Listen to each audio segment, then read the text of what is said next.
જૂનાગઢમાં સ્વામી રામાનંદ આચાર્યની 725મી જન્મ જયંતિની ઉજવણી કરવામાં આવી। સ્વામી રામાનંદ આચાર્યની 725મી જન્મ જયંતિ હોય જેની ઉજવણીના ભાગરૂપે વૈષ્ણવ વિરકત મંડળ સંતો દ્વારા દામોદર કુંડ ખાતેથી શોભાયાત્રાનું આયોજન કરવામાં આવ્યું। Story report by Paresh Buddhabhatti. આજે જગતગુરુ રામાનંદાચાર્યની 750મી પ્રાગટ્ય ઉત્સવ છે।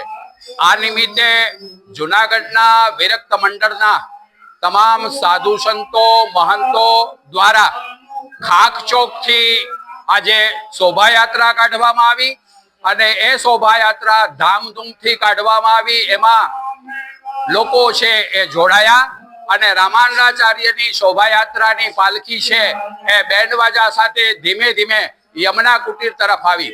યમુના કુટીરમાં આવ્યા બાદ અહીંયા મંતો દ્વારા શ્રી હરિદાસ બાપુ, સરગડિયા હનુમાન બંશ્રી, ખાકચોક બંશ્રી અને શ્રી યમુના કુટીરના મંત્રી સર્વેશ્વર દાસજી બાપુ દ્વારા આરતી પૂજન અર્ચના કરવામાં આવી અને ત્યાર પછી ધૂન અને રામાનંદાચાર્ય જે સનાતન ધર્મ માટે ચારે દિશાની અંદર આ ધર્મના ફેલાવ માટે ખૂબ કાર્ય કર્યું અને ત્યારે જે વિધર્મીઓનો ત્રાસ હતો એમાંથી મુક્ત કરવા માટે રામાનંદાચાર્યજીએ જે કંઈ કર્યું છે એનો પ્રાગટ્ય ઉત્સવ છે એ શુભ રીતે ઉજવવામાં આવશે અને ત્યારબાદ ભોજન પ્રસાદ રાખવામાં આવ્યો છે અને ભોજન પ્રસાદ લીધા બાદ આ કાર્ય છે એ પૂર્ણ કરવામાં આવશે।